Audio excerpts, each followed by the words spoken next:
Ho ho ho, Merry Christmas, ho ho ho. Oh yeah, it's the Love and Hip Hop New York Season 5, Episode 1 review, recap, and opinion by Meat Magazine, YouTube channel Meat Magazine. The blog is meatmagazine.blogspot.com currently.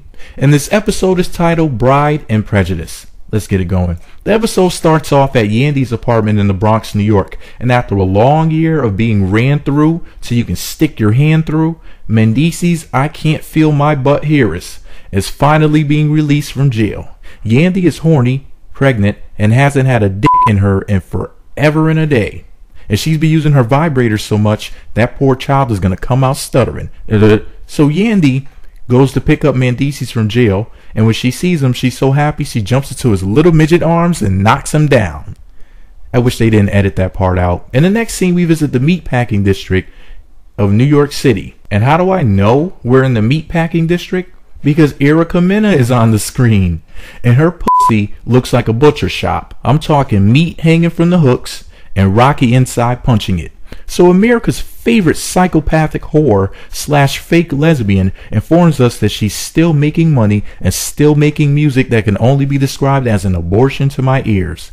Anyway, Cynx Santana is laying in bed with a full face of makeup on, pretending to be asleep, looking like a little angel. Aw, I love Cyn. Erica lets us know that she is no longer with Rich the Alcoholic Dollars, and now she is with Cynthia Santana, and she couldn't be happier for the moment. We all know Erica's gonna screw this up. Anyway, she brings Cynthia breakfast in bed, which is funny because the last time her child got a meal from her is when he was still attached to the umbilical cord.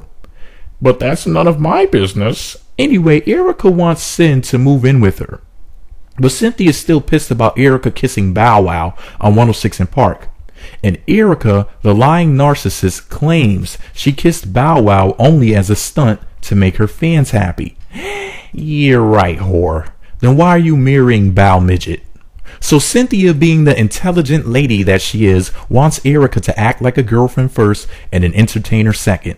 In the next scene, we visit Bellevue Hospital in Kips Bay, New York City. Peter Tarzan Gunz and his extremely beautiful wife, Amina Buddafly, are making a visit to the hospital to check up on her little caterpillar in her tummy. So Dr. Cordoba comes in to do an ultrasound. These two nitwits are finally going to find out whether they're having a penis or a Venus. And before he can announce the sex of the baby, Peter blurts out, "Yeah, it's a boy. I see that big dick." And the doctor said, "It's a girl." And Peter was like, "Well, if that ain't no dick, then what?" "Oh, that's where I left my flashlight." Peter. Anyway, Amina couldn't be happier about the baby being a girl. Now here's where things got interesting. Amina tells us that Peter leaves in the morning and to go see his sons and doesn't come back home until late at night. And yes, she is so ignorant that she doesn't get what that means. When he's not home, he's running up Tara's walls like Ninja Warrior. No wonder his feet are so dirty. Amina wants for her daughter to meet her half-siblings, but Peter informs her that Tara is too selfish to let that happen. We all know how this will turn out. In the next scene, we visit Los Angeles, California. This is our first time meeting a model named Diamond Strawberry. And I can't help myself but to think, isn't that two stripper names? Diamond and Strawberry? Now that's nasty. Anyway, she's the daughter of disgraced baseball player Darryl Strawberry. Diamond is leaving LA and going to New York to pursue her non-existent modeling career and chase a man that doesn't want her. Even her sister Quiera Strawberry knows this is a bad idea. But why does her name sound like a transsexual R&B singer? What the fuck is a Quiera? Black women gotta start doing better naming their children. Now we're meeting up with the guy that Diamond is leaving LA for. His name is Cisco, and he looks like a straight version of Molly Mall from Love and Hip Hop Hollywood. Cisco is a music producer who has worked with artists such as Tank, Uncle Murder, Jim Jones, Bobby Valentino, and more. In other words, nothing up to date, nothing relevant. These two have been screwing for the past 2 years, and she's ready to make things official. When Diamond lets Cisco know that she's leaving LA to come to New York to be with him, he almost loses it. But being a true player, he played it off real cool and told her that he loved her. I didn't want to say it, but I gots to. And you black women thought that the grass was greener with a beaner. Like I always tell the sisters, you hop the border, you gotta drink the dirty water. In the next scene, we catch up with Tara. She left Brooklyn and she now lives in Queens with the kids. She's working out hard, running and doing a XXX workout with Yandy's perverted cousin Maurice. Yeah. The black dude who was taking pictures of Yandy's tight ass at the gym. Yeah, that guy again. He designed a nasty, 100% inappropriate workout where they look like they're doing Karma Sutra right in front of the children. And Peter trusts this woman? Speaking of Peter, he pops up at the door, comes in and sits down with Tara. I hope he wiped his feet. He tells Tara his daughter deserves to know her siblings. And Tara is so self-centered, selfish, and cold that she doesn't want the little girl to know her own brothers. And this is why I'll never be hashtag Team Tara. Peter will just have to try and convince her another time. But for now, he just takes his boys to go get haircuts. In the next scene, we visit Yonkers, New York, and we're introduced to Chrissy for the first time. She's a modeling manager who claims to have all of the hottest models working for her. She's sitting there with her ugly chihuahua named Tiffany when her boyfriend, Grammy Award winning producer Chinx Santana walks in. And I don't mean to judge, but I hope these two ugly motherfuckers never have babies. She looks like AOL, you know, AIDS on legs, and he looks like shit with a smile. If these two monsters had a baby, please Jesus help the world or end it. On the bright side, Chinx is a legendary producer. He worked with people like slack-jaw crackhead Bobby Brown. Anyway, Chinx is getting divorced from his wife and moving in with Chrissy, or so she thinks. We all know how these black guys are. On a side note, when these two kissed, it looked like shit crawling back up in an ass. They should have edited that out. In the next scene, we visit Carl Schurz Park in the Upper East Side of New York City. Yandy and little Mendecees are sitting on a bench in the park talking about his birthday party and making plans for it. All of a sudden, Big Mendecees pops up and the two share a big hug, and I'm pissed. This wasn't some touching, heartfelt reunion like they wanted to portray it as being. This is a drug-dealing thug being bailed out, and to be frank with you, as much as I like Yandy as a businesswoman, and as much as I really want to be proud of Yandy, she is just another black woman who wants to be with a thug. Oh well, at least he has good hair. I bet they're hood rich. Yandy is going to give Mendecees a diamond-crusted ankle bracelet for Christmas. Just saying. Speaking of diamonds, in the next scene we visit Diamond's house in Los Angeles, California. And this thought tells us that she's leaving her family 3,000 miles away, including her daughter, so she can go be with the man that doesn't even want her. Now this scene right here is truly sad. But hey, good peen will do that to you. So now we're back in New York. Wait, before I move on, I'm not saying that for personal experience, okay? So fuck you. So now we're back in New York at a club with Cisco. He's drinking with an abundance of thoughts abound, and according to Cisco, he's the king out in New York. He has women everywhere, even in his hat, and he's smashing everything moving, even chicks in wheelchairs. Wait a minute, did this Rican say he's the king? How?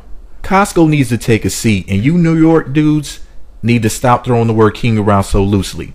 Anyway, so Mr. Clean says that he's not ready to be anyone's husband, and Diamond will just have to deal with it. But I doubt that she abandoned her daughter just to get dumped. They'll be fighting soon. In the following scene, we visit Midtown East New York City. Yandy and her jailbird boyfriend are having a welcome home party, and everybody's there. Rich Dollars, Rocky Thunder, the cameraman, Tara, and a bunch of other nameless, unimportant people that don't care about Mendecees. In a typical Rich Dollars fashion, this alcoholic wasn't on the screen for a good 30 seconds before he had himself a drink.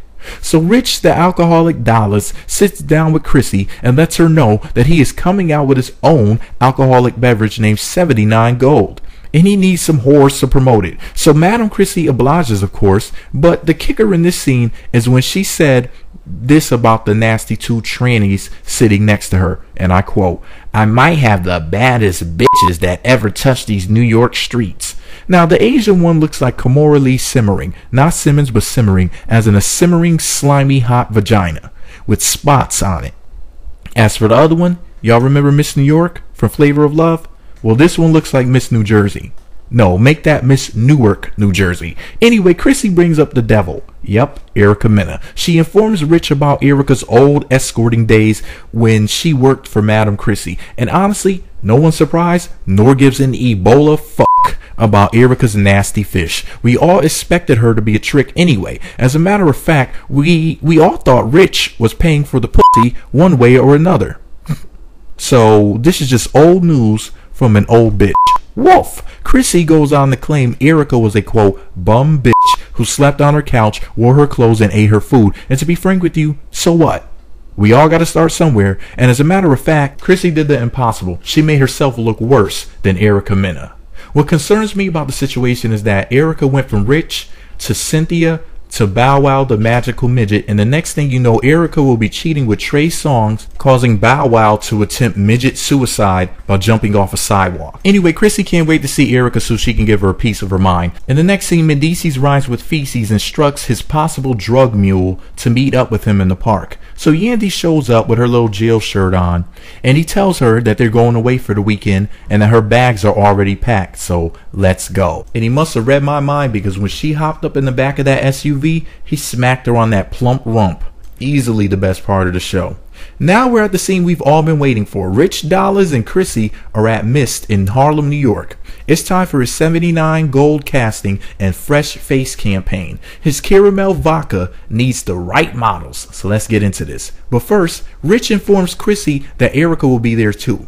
Erica's people called Rich's lawyer, claiming he owed her money for the music that they made together. You know, the music that wouldn't sell if it was free.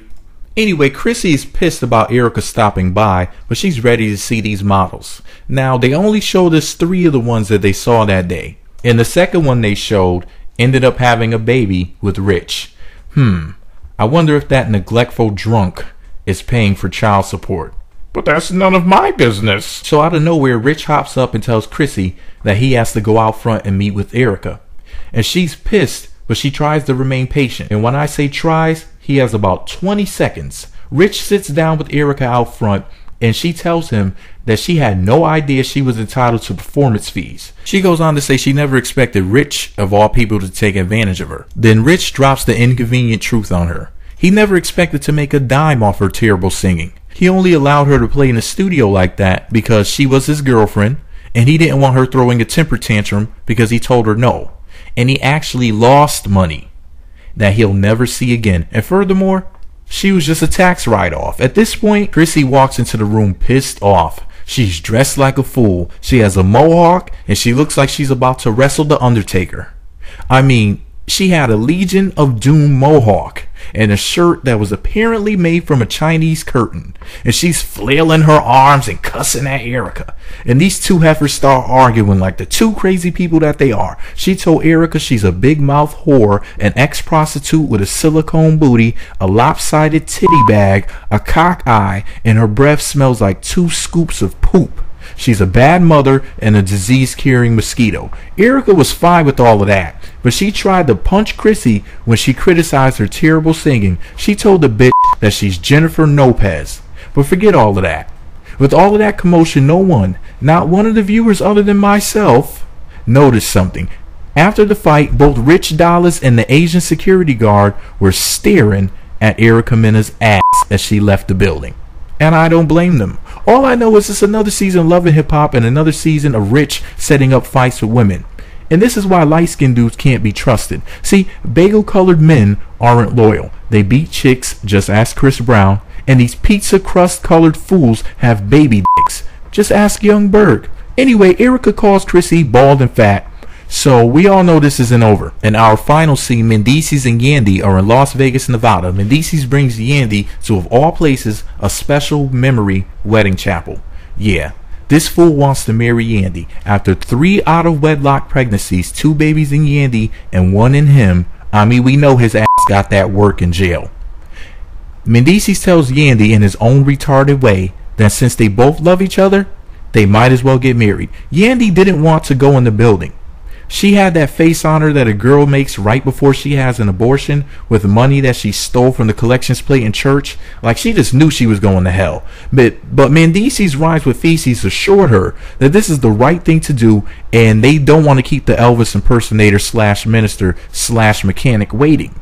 She reluctantly leaves the car with him, and they enter the building. And just when they were about to say I do, Yandy says, I have gas. They just ended the episode right there. We all know how this relationship is going to end. When Mendecees goes back to jail and dies in his cell from internal ass bleeding, Yandy is going to move on and find herself a white man. Just saying. See you next time for the next review. And don't forget to comment below and subscribe to my YouTube channel for more reality TV, news, reviews, recaps, and opinions. And if you likey, share the video on Facebook, Twitter, Google+, MySpace, or 2 cans with a string in the middle. In other words, tell a friend.